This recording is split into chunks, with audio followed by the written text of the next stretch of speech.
Gemini. Welcome to Pandora Astrology's monthly horoscope for May of 2022. We are the astrologers of Pandora Astrology. I'm Jamie Miller. I'm in Berkeley, California. I'm Julia Mijas in San Francisco. Well, Gemini, if this is your sun sign and not your rising sign, then your birthday is coming up fast. And even if it is your rising sign, the sun is going to be entering your first house, which is always wonderful. You're already, as the month begins, in your yearly mop-up period, which is the 30 days before your birthday. So you're already starting to feel your old year's themes fading out and your new year's themes fading in. Getting a birthday reading now positions you powerfully for your personal new year. You'll find a link to help you with that in the YouTube description below. Well, Gemini, we've got all kinds of news for you as usual, beginning with Jupiter's movement into Aries this month. Fairly early in the month, watch that little guy. He is going to skip out of Pisces and into Aries right there, and is going to be dipping in and out of Aries this year. Aries is the sign of the warrior, the hero, the pioneer, the athlete. Jupiter, of course, expands on everything that it touches.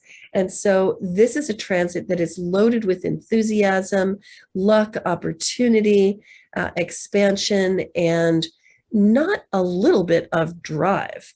Force of personality, certainly, and it could definitely, bring out some warlike tendencies in people who already have some of that. But just the sheer, assertiveness and honesty and directness that come with this, the wonderful quality of freshness and enthusiasm. So Jupiter is moving into your 11th house and is going to be spending much of the year there.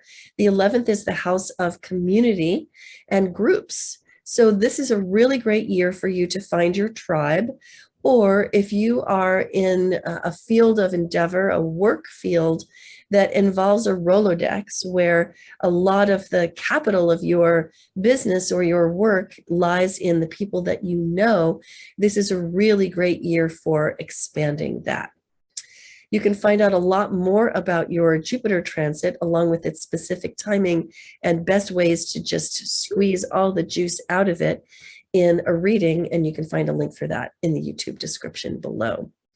One more little piece, which is that Ceres, which has been traveling along through your sign for quite some time, and grounding you, which is wonderful. It's always a good thing when Geminis get a little bit of grounding, because you have that tendency to be kind of abstract and in your head. So this has been really good. But Ceres is going to move out of Gemini and into Cancer this month, where it will be for several months to come. And that will place Ceres in your second house, which is actually really good news because Ceres loves to be in her home house. And so this could signal the beginning of a time of some serious wealth building and acquisition for you as Ceres travels along through this house in the next couple of months.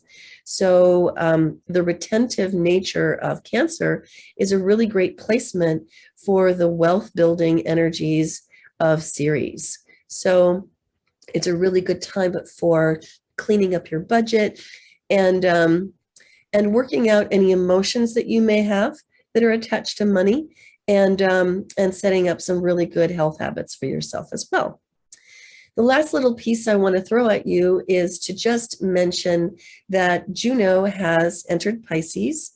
And I talked about this quite a bit in last month's horoscope. It's in your 10th house.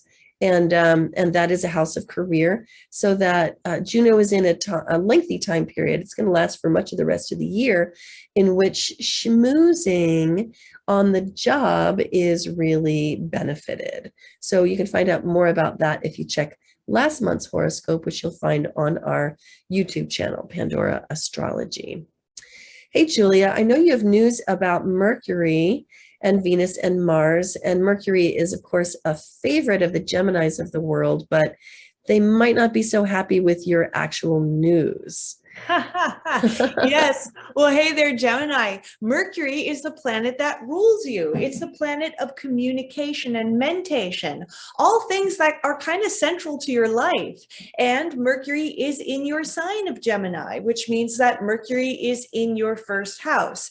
Now, when Mercury, for the first 10 days of the month, with Mercury in the first, the first house is the house of self. So when Mercury is in the first, it's usually a time when we're better to express ourselves mentally to others. It can be a wonderful transit for going on a job interview because it can make one a lot more articulate and use their words. And really, it's a great transit for impressing other people with your mind. However, on the 10th, Mercury is going to go retrograde in your first. And what's really frustrating about that is when Mercury goes retrograde, it is usually a time of miscommunications and having to redo whatever Mercury is currently located in your chart. So in the first house, that could mean after May 10th, you might find over the few weeks, Mercury retrograde cycles last about 3 weeks, that you are a lot more misunderstood by other people. And that no matter how hard you're trying to choose your right words, people are just walking away from the same conversation with a totally different meaning than what you meant. So if you do have anything very, very important to discuss after the 10th, try to see if you can kind of get on the same page with the other person as best as possible, or you can kind of, if you can, push it off for a few weeks until Mercury retrograde is over. That can also be too. And then on May 21st, Mercury is going to be exactly conjoined the sun. We call it Lesser Epiphany Day because it's the Epiphany Day that happens while Mercury is retrograde versus Greater Epiphany Day, which happens when Mercury is direct. And so the 21st can be, around that time can be, you might have some sort of insights, clarification into how you can express yourself to other people better. Or you might also just kind of realize exactly what it was that the other person took away from the conversation. Now we'll talk about Venus, the planet. Actually, Julia, before you go into Venus, I would love to throw something else in there about Mercury in retrograde for the Geminis of the world, because, if Gemini, you have a habit of trying to look smart, you might find that during Mercury retrograde, that is absolutely frustrated. And you might have to go back and recant and be like, well, actually, my information wasn't as good as I thought it was. Or Right. Maybe I was a little bit pedantic back there, or I was kind of acting like a know-it-all. And cleaning that stuff up is really, really good to do during Mercury retrograde. Anyway, back to you, Julia. Yeah, thank you for adding that. Totally. And now Venus, the planet of art, beauty, and relationships, very early in the month on the 2nd, she's going to jump into your 11th house. And this is the house of friends. It also rules any social groups that you're a part of. So that could be if you're part of a club, if you're part of a society, if you've got a gamer circle, that's all the 11th house territory. So for most of the month, from the 2nd to the 28th, with Venus in the 11th, it's a super social time. And since you are such a social sign, Gemini, you're really going to kind of enjoy that. Venus in the 11th might mean that you get a lot more calls and invitations from friends or even the groups that you're a part of to kind of join in and participate. And you also might get a little bit of luck and benefit from one of your friends, or maybe from a group that you're a part of too. Maybe somebody gives you something or does something really nice for you. And then on the 28th, Venus is going to go into your 12th house, which means that you're going to want to withdraw socially because the 12th house is a much more isolated place. And we're really going to cover that transit in depth in our next month's video. So definitely stay tuned for that, Gemini. And then finally, I do want to say a few things about Mars. That's the planet of action and drive. And Mars spends the first few weeks of the month, so until the 24th, in your 10th house. The 10th house is the house of public reputation.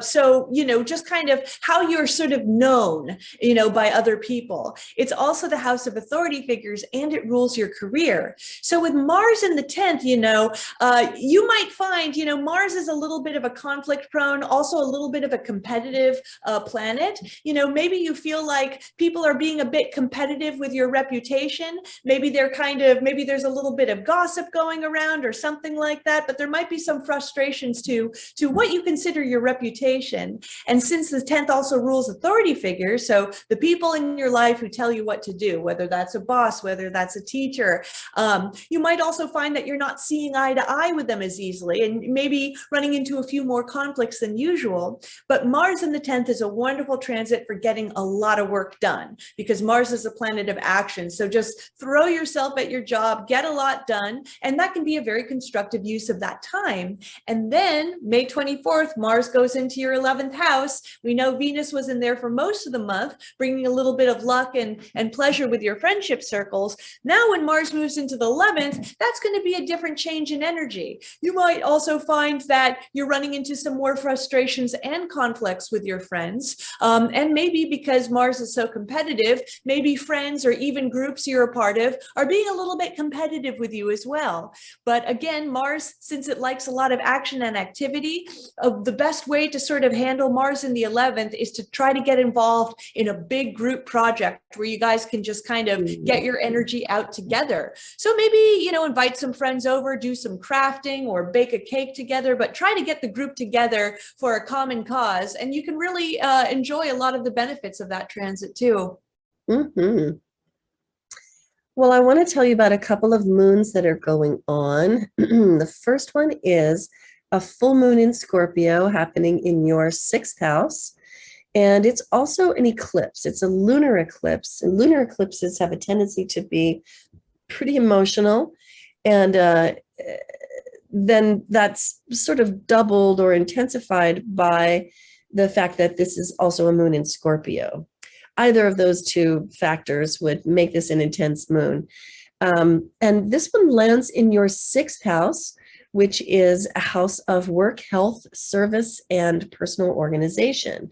So this could play out a number of different ways. And I really want to warn you about it because eclipses, like lunar eclipses, can be really emotional, and they can lead to you just looking bad, right? And this falling in the 6th house, that looking bad could happen at work, and it could be because of some outburst that came from you or around you. Fortunately, this particular eclipse is supported really well by connections to Pluto and to Mars and to Neptune, and we're calling it cradled by spiritual action, because of the ways that those archetypes help to funnel off some of the extreme intensity of this eclipse. But suffice it to say, around the date that this eclipse happens, which is the 15th, definitely watch your work environment and try not to explode. Like if you have long simmering resentments, or you have a coworker with long simmering resentments, try not to let them explode or poison the atmosphere during this eclipse. Instead, find a way to take compassionate action that will tap off this intensity. You can find out more about this eclipse in our moons, in our playlist, our news playlist for May on our YouTube channel, Pandora Astrology, and also about the other moon, which I'm going to tell you about now. On May 30th, this is a new moon in Gemini, and it lands in your 1st house, of course, because you are a Gemini, and so you may feel this one kind of personally. Fortunately, it is not an eclipse. Eclipse season is over by the time this new moon happens. You might feel this moon is really refreshing, revitalizing, like a moment of rebirth for you. Emotionally and also actionally. Now, there is some stress built into this moon because of a square to Juno, which could lead to some conversations that involve boundary setting with partners. It might be that the partner needs a boundary set, or that you feel you need a boundary set. It's good to bring honesty and clarity to these conversations, but not to bring too much of a blunt instrument. You can find out a lot more about this moon in our news playlist for this month. But I do want to point back to that Juno in the 10th house to say that this could affect your business relationships as well. And then the last thing I want to tell you about is the seasonal change. As the month begins, of course, the sun is in the season of Taurus, that slow moving, earthy, grounded season that comes right before your birthday. And this is your yearly mop-up period, right? The 30 days before your birthday.